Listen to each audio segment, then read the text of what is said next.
Do not rejoice, Israel. Do not be jubilant like the other nations. For you have been unfaithful to your God. You love the wages of a prostitute at every threshing floor. Threshing floors and winepresses will not feed the people. The new wine will fail them. They will not remain in the Lord's land. Ephraim will return to Egypt and eat unclean food in Assyria. They will not pour out wine offerings to the Lord, nor will their sacrifices please him. Such sacrifices will be to them like the bread of mourners. All who eat them will be unclean. This food will be for themselves. It will not come into the temple of the Lord. What will you do on the day of your appointed festivals, on the festal days of the Lord? Even if they escape from destruction, Egypt will gather them, and Memphis will bury them. Their treasures of silver will be taken over by briars, and thorns will overrun their tents. The days of punishment are coming. The days of reckoning are at hand. Let Israel know this, because your sins are so many, and your hostility so great. The prophet is considered a fool, anyone who is inspired, a maniac. The prophet, along with my God, is the watchman over Ephraim, yet snares await him on all his paths, and hostility in the house of his God. They have sunk deep into corruption, as in the days of Gibeah.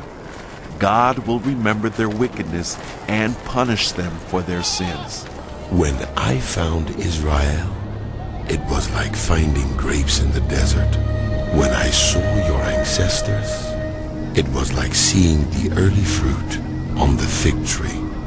But when they came to Baal Peor, they consecrated themselves to that shameful idol and became as vile as the thing they loved. Ephraim's glory will fly away like a bird.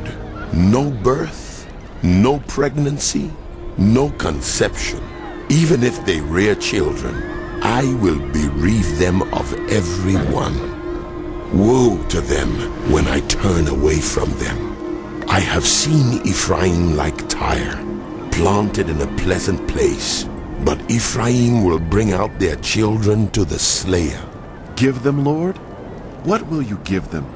Give them wombs that miscarry and breasts that are dry? Because of all their wickedness in Gilgal, I hated them there. Because of their sinful deeds, I will drive them out of my house. I will no longer love them. All their leaders are rebellious. Ephraim is blighted. Their root is withered. They yield no fruit. Even if they bear children, I will slay their cherished offspring. My God will reject them because they have not obeyed him. They will be wanderers among the nations.